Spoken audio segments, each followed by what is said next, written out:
Dear students, very good morning. Today we are going to discuss about transport layer and application layer. In that, I'm going to discuss about elements of transport layer protocol. So first we have to know about what is mean by transport layer. Transport layer is one of the layer in the OSI layer. You know we have a 7 layers in OSI: open system interconnection, that is comes from physical layer to application layer.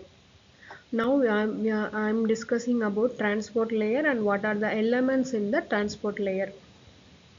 So to establish a reliable service between two mechanics machines on a network, transport protocol are implemented.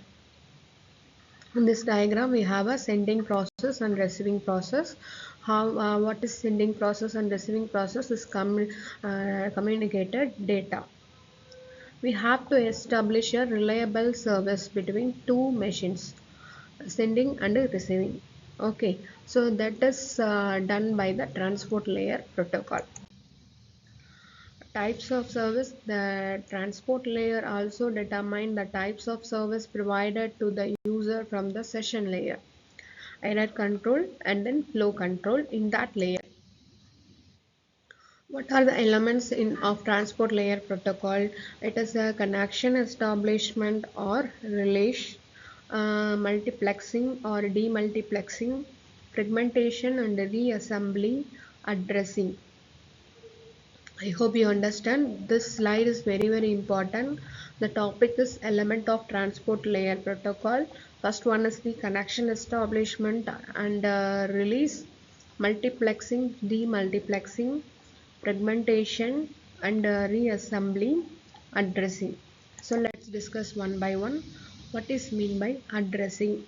So already I discussed about the layers: physical layer, data link layer, network layer, transport layer and the session layer, application layer. So now we are in the transport layer. So we have a to access a specific service, we have to mention a specific port address, SAP, service access point, SAP, service access point, transport service access point, network service access point. So in the transport layer we have a two access point. One is the transport and another one is the network. So connection establishment. Connection is being established by three-way handshake mechanism. One is the connection request and then acknowledgement after the data is transmitted to from host 1 to and host 2. Okay. So next one is the connection release. Disconnection, connection between two user, asymmetric release and symmetric release has connection release mechanism in the transport layer. First we have to understand what is asymmetric release. Asymmetric release, it has a connection request, acknowledgement, data and then drop. It has host 1 and host 2. Symmetric release. Symmetric release means send data request and start timer, release host data, drop request, acknowledge, send acknowledgement, send data request plus start timer. So like this we can symmetric release. Next one is the important is the data flow control. To control buffer, transport layer manages buffer. It has two different types: fixed and variable length buffer.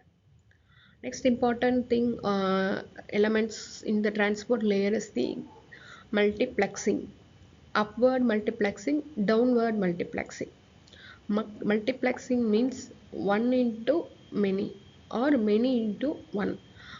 And in multiplexing, we are going to upward multiplexing and downward multiplexing. Many signal into one signal. It is called a multiplexing.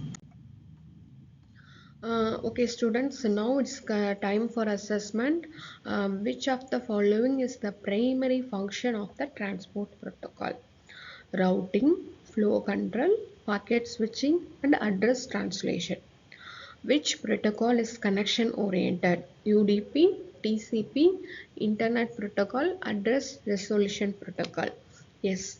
So now it's the time you have to identify what is the answer for first and the second assessment. Transport layer primary function is the first one is the flow control, second one is the UDP. Okay. So thank you students. I hope you understand the elements of transport layer protocol. Okay. So what are the elements? Connection release, connection send. After that, multiplexing, flow control. These are the important elements of transport layer protocol.